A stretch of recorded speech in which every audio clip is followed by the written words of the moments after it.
finally coming to fruition right at this very moment. I can sense the excitement and the adrenaline in the air, and I can see how proud each and every one of us is here. From the intricate designs, the stagecraft, the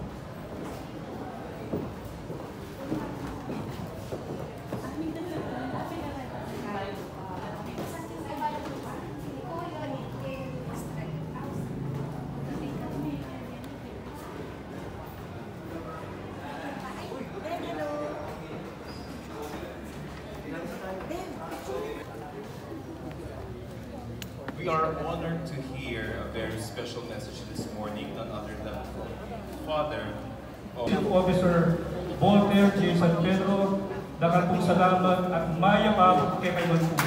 Manaos po po, Thank you very much, Sir Voltaire San Pedro. Those words are very inspiring. Moving on from the town.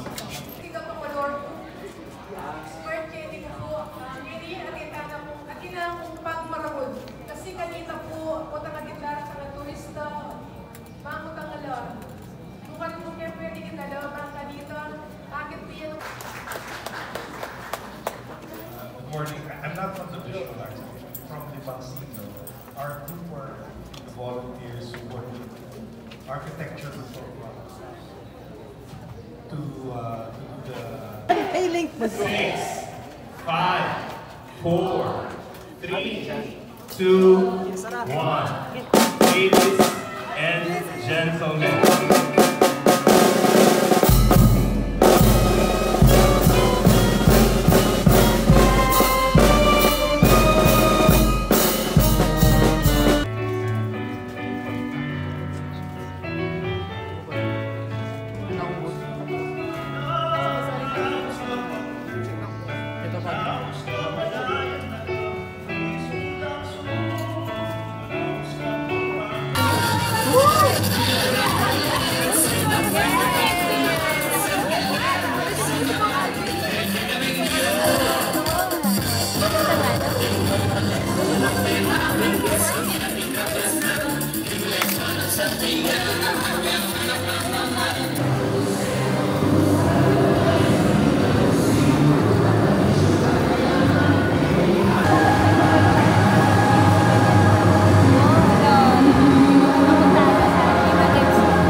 Superman.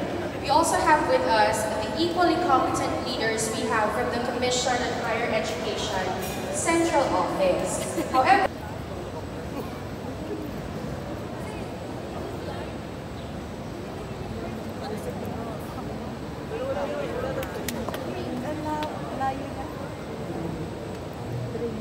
good morning po to everyone.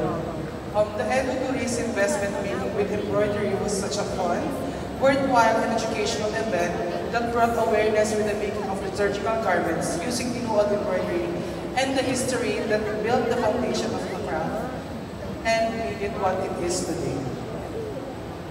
The direct mentoring from Mrs. Ginto and her husband, Mr.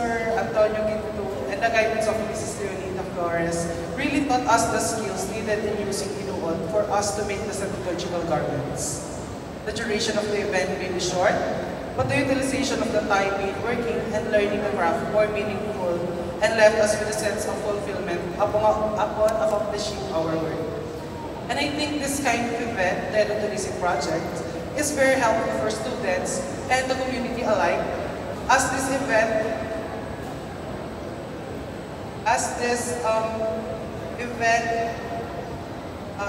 not only taught us the beauty of the industry, but also the hardship that are being faced by the craft, or being faced by the craftsmen. It also served as an opportunity to learn, and as participant of this project, this experience can help revitalize and preserve this craft by honing our acquired skills and using our experience to produce liturgical garments and how this craft can be used as means to generate income, and also appreciate the beauty of these crafts in its entirety. Thank you, Mr. Ramos. And from the Peru cluster, may we have Mr. Brian. Congress from the College of Computing Studies has captured the special scenes today that will forever be etched in the history of that school. May we request everyone to give their undivided attention to the same edited video of the Chen Dapsu Evidencing Project.